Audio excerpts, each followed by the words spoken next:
नमस्कार गुप्ता बाबू, केमिति अछंती? बहुत दिन परे आसीचंती। भल अछि आलोक, बस किछि दिनर बिजनेस रो व्यस्तता भितरे रही जाइथिली। तमे कुह, तम काम केमिति चलिछि? काम तो ठीक चलिछि। एबे ग्राहक माने मध्य नियमित भाबरे बढ़ुचंती। आपण सकाळु सकाळु कोठु आसुचंती? मु डीसीबी बैंक को जाइथिली निजर गोल्ड लोन रो किस्ती जमा करबाको। अच्छा, गोल्ड लोन तो मु भी नहीं डीसीबी बैंक रू, किंतु ठीक रे मने पड़ुनी जे मोर किस्ती बाकी रही कि नाही। मते बे दुकान रू टिके फुर्सत मिलिले तो एथि प्रति ध्यान देबी। मने नहीं? अरे भाई, निजर लोन रो बकिया किस्तीर सुधर परिमाण आउ तारीख मने रखिबा आउ ताकू सठिक समय रे जमा करिबा हमर दायित्व होइथाय। हाँ गुप्ता बाबू, आपण तो एकदम ठीक कथा कहउचंती, किंतु मोर किस्ती बा सुध बकेया रही कि नहीं ताहा केमिति जना पड़िबो? देख, डीसीबी बैंक गोल्ड लोन रो दुईटी विकल्प देइथाय। गोटिकरे प्रति मासर शेषरे सुध लागू हेइथाय, आउ अन्यटिरे जेउथिरे प्रति मासर शेषरे किस्ती लागू हेइथाय, जहा द्वारा हमर मूल मध्य कम हेइथाय। तमे को विकल्प बाछिच? दुईटी विकल्प? गुप्ता बाबू, टिके भल भाबरे बुझाई दियंतु ना। जदि तमे डीसीबी बैंक रु गोल्ड लोन रो ओवरड्राफ्ट लिमिट नहींच, तेबे सुध तमर लोन खाता रे प्रति मासर शेष तारीख रे लागू हेबो। एथिपई यह जरूरी अटे जे जेउ खातारू तमे सुध दउच सेथिरे पूर्वरु पर्याप्त परिमाण थिबा सुनिश्चित करिबा उचित। आउ हां, सुध सेही परिमाण उपरे लागू हेबो जेतिकी दिया जाइथिबा लिमिट रु आमे उपयोग करिचु। बुझिली।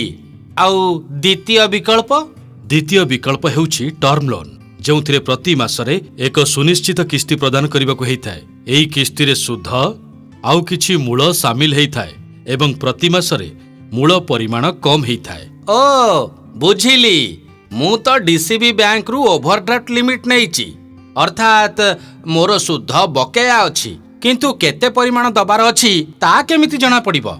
डीसीबी बैंक तार प्रति गोल्ड लोन ग्राहकंक बकेया सुध बा किस्तीर सूचना एसएमएस द्वारा तांकर पंजीकृत मोबाइल नंबर रे देइथाय। तमकु मध्य बकेया सुध पई बैंक तमर पंजीकृत मोबाइल नंबर रे एसएमएस करिथिबो। गोटाए थर टिके देखिनियो।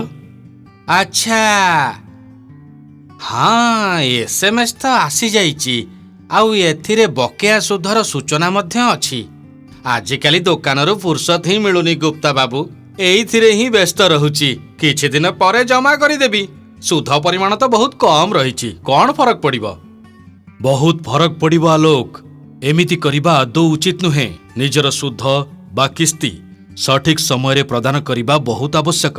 एहा द्वारा हमर लोन रो रेकर्ड सबु बेले भल रहिबो, आउ एहा सहित हमकु डीसीबी बैंक रु भविष्यत रे अन्य कोनोसी लोन जथा business loan, home loan, car loan इत्यादि नेबा मध्य सहज हेइजिबो। जदि आमे सुध बा किस्ती प्रदान करिबारे विलंब करिबा, तेबे तो आमर लोन रो रेकर्ड खराब हेइजिबो, जहा द्वारा केवल डीसीबी बैंक नुहे बरं कौनसी अन्य बैंक रु मध्य लोन नेबारे हमकु बहुत समस्या हेबो। भाई, सठिक समय रे ऋणर किस्ती बा सुध प्रदान करिबा ही बुद्धिमानर कार्य। ठीक कहिसंती गुप्ता बाबू।